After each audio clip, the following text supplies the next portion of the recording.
राधे राधे। आपका मेरे चैनल पर स्वागत है। आज मैं आपको भगवान श्री कृष्ण और उनके भक्त की बहुत सुंदर कहानी सुनाने जा रही हूँ। कहानी आपको पसंद आए तो कमेंट बॉक्स में राधे राधे या जय श्री कृष्णा जरूर लिखिए, जिससे मेरा उत्साहवर्धन हो सके। अगर आपने मेरे चैनल को सब्सक्राइब नहीं किया है तो अभी सब्सक्राइब कर लीजिए। बेल आइकन को क्लिक जरूर कीजिए, जिससे हमारे वीडियो के नोटिफिकेशन आपके आपके पास पहुंच सके। कहानी इस प्रकार है। वृंदावन के पास के ही गांव में एक पति पत्नी रहा करते थे। उनका घर भगवान श्री कृष्ण के मंदिर के पास ही था। वह भगवान श्री कृष्ण की पूजा आराधना किया करते थे। सारे दिन और रात भगवान श्री कृष्ण के ही पूजा पाठ में लगे रहते थे। भगवान के मंदिर में ही रहकर जो भी भगवान के पास से प्रसादी मिल जाती थी, उसी से अपना जीवन यापन करते थे। भगवान के मंदिर से प्रसाद लाकर भोजन में मिलाकर भगवान श्री कृष्ण का भोग लगाते थे और एक गरीब ब्राह्मण को खाना जरूर खिलाते थे। उनका ये डेली का नियम था, तभी वह भोजन ग्रहण करते थे। ऐसी भक्ति को देखकर भगवान श्री कृष्ण उनसे बहुत प्रसन्न थे। भगवान की कृपा से वह कभी भी भूखे पेट नहीं सोए थे। लच्छो गर्भवती थी। भगवान श्री कृष्ण जन्माष्टमी का दिन था। चारों तरफ धूमधाम मची हुई थी।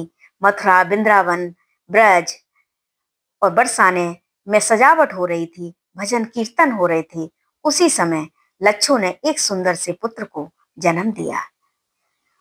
जन्माष्टमी के दिन पुत्र होने के कारण लच्छो ने उसका नाम माधव रखा और उसने सोचा कि जन्माष्टमी के दिन मेरे यहाँ साक्षात भगवान श्री कृष्ण ने ही जन्म लिया है। उसने उसका माधव को बड़े लाड प्यार से पाला। थोड़े दिनों बाद वह भी थोड़ा थोड़ा बड़ा होने लगा। वह भी भगवान श्री कृष्ण का भक्त बन गया। वह जब भी बीमार पड़ता या रास्ता भटक जाता तो उसे मदन नाम का एक व्यक्ति उसकी सहायता करने के लिए आ जाता। उसने पूछा, आप कौन हैं? तब उसने बताया कि मैं पास में ही गांव में रहने वाला गौएं चराने वाला हूँ। मैं पास के ही गांव में रहता हूँ।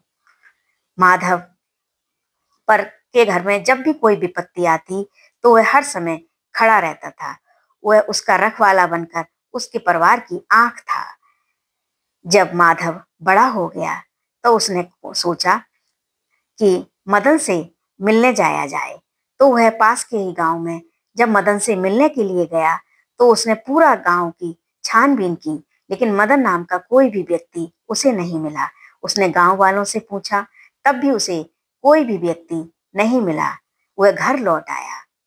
एक दिन की बात है कि उसकी माँ इतनी बीमार हो गई कि मरने की नौबत आ गई।